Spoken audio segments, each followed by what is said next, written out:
Welcome, I'm the Factual Gamer and these are this week's gaming news.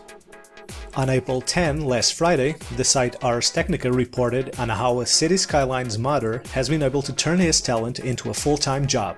The artist Brian Shannon, who had previously worked at Maxis and the latest SimCity as an intern, and had been promoted to a full-time job after the game's release, was laid off a few months before Maxis itself was shut down in March. To keep his skills honed after losing his job, he started creating new content for City Skylines. Thanks to his previous experience doing a very similar job for Maxis and the fact that he had very little competition in this particular game, he started modeling original buildings for it, built from the ground up.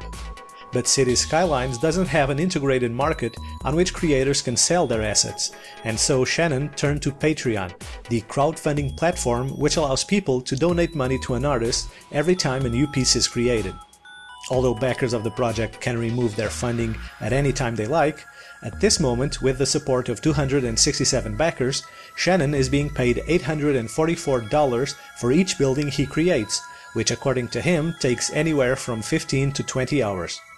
It should be noted that City Skylines has passed the 1 million copies sold since launch. On Sunday, April 12, a Kickstarter campaign was started for a project called Tower Unite, described as an online social game for PC in the project's Kickstarter page. Coincidentally, after the announced closure of the PlayStation Home, Tower Unite presents a very similar concept, except for the PC. The team behind the project, Pixeltail Games, is comprised of indie developers who have mostly created content for Gary's Mod using Valve's Source Engine, but Tower Unite is being made with the Unreal Engine.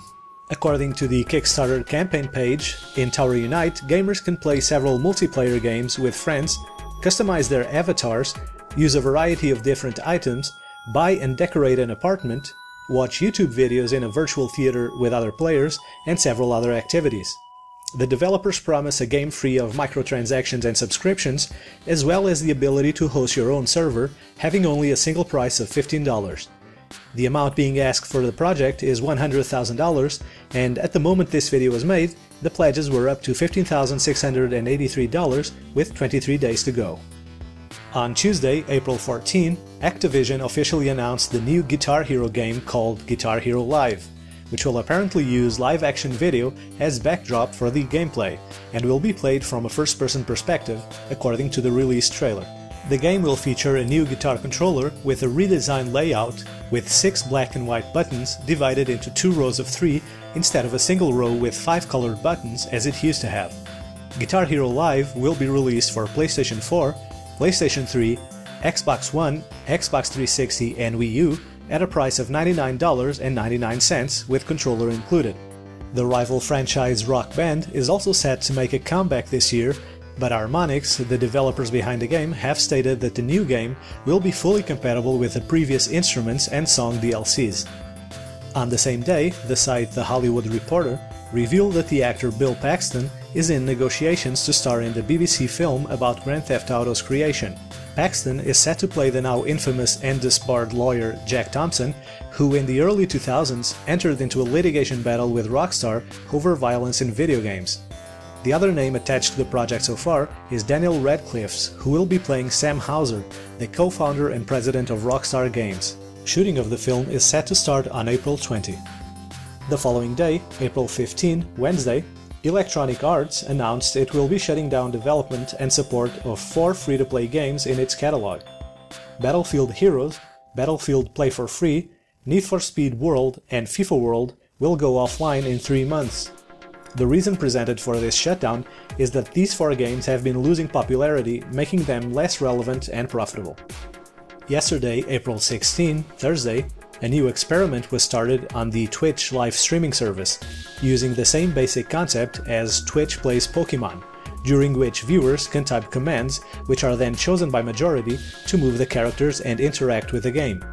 This new game, called Old Spice Nature Adventure, as the project is sponsored by the male grooming line of products, lets viewers control an actual person in the middle of the woods for 3 straight days, using nothing but text commands, and features hidden booby traps and gags spread out in the area of the game. And on the same day, Kotaku Australia reported that 2K Australia is being shut down. The studio, which most recently worked on Borderlands the pre-sequel, but had also worked on games like The Bureau, XCOM Declassified, and the Bioshock games, was apparently the last AAA-style studio in the Australian territory. 2K Australia, which had been located in Canberra, had planned a move to Melbourne at one point, but this apparently caused many high-level members of the staff to leave, which certainly helped 2K with the decision to close the studio altogether. And those were this week's news. Next, the releases. Today there's a single game being released, ManaCollect.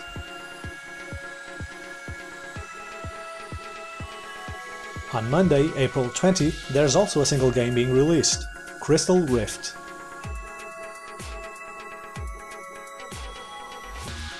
The following day, on April 21, Tuesday, the releases are Assassin's Creed Chronicles, China. Shovel Knight.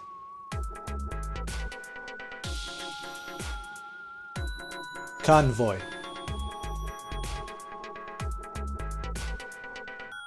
Ziggurat.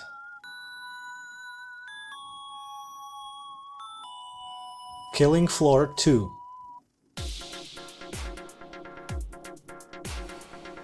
Highlands.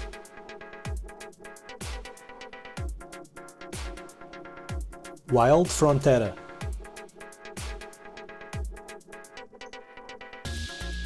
We Are Doomed.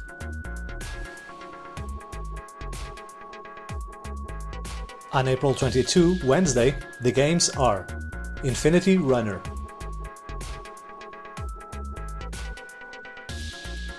We'll Fight for Food, Super Actual Sellout, Game of the Hour,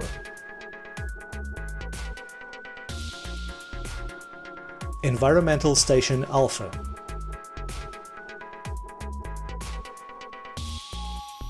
and finally, on April 23, next Thursday, there's a single game release, Commander Cool 2.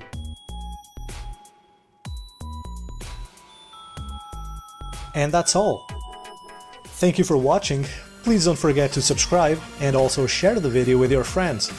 I'll be back next Friday, and that's a fact.